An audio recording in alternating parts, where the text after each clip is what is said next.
Военный комиссар Ингушетии уже традиционно перед отправкой дает напутствие призывникам. Естественно, там, на местах, чтобы служили, чтобы нашу маленькую республику предоставляли только с хорошей стороны. Обязательно, да, командиры будут со мной связываться. И каждого будет рассказывать, кто как служит. Но в свою очередь, я уже буду родителям говорить, чтобы вы не подводили ни меня, ни школу, ни своих родственников. Ну, естественно, ни нашу республику, ни нашу Россию. Связать свою жизнь с военным делом и устроиться на работу в правоохранительные органы. Без военного билета сегодня никуда. Адам Албагачиев сразу после университета решил пойти служить. Ведь в его семье служба в вооруженных силах России уже традиция. Хочу пойти по стопам от своих родных, отца, дяди.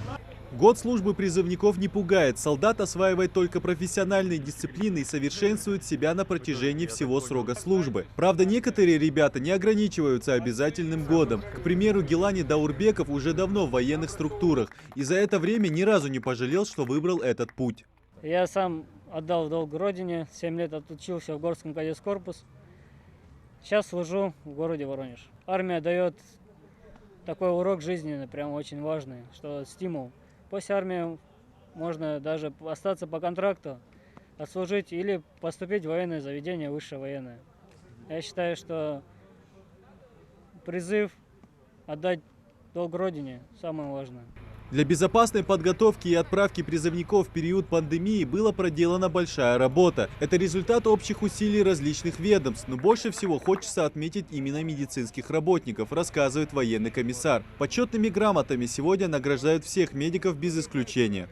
3 десятка рядовых будут служить в сухопутных и военно-космических войсках, а также в рядах Национальной гвардии. Ребят распределили по разным областям и городам. Военные части, выбранные призывниками, считаются одними из самых элитных в стране. Одна из больших отправок сегодня – это и Санкт-Петербург, Москва, Подмосковье, Екатеринбург, ну и все как бы элитные части. Поэтому мне только что провел инструктаж.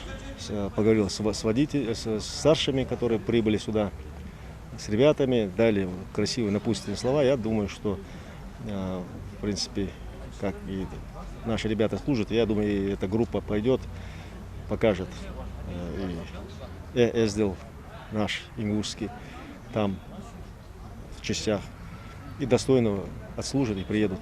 Это уже 4-я отправка ингушских новобранцев в весеннюю призывную кампанию. Всего с начала призыва служить отправились в общей сложности более 100 человек. Проводить сегодня ребят традиционно шумно с родными и близкими не получилось из-за соображений безопасности.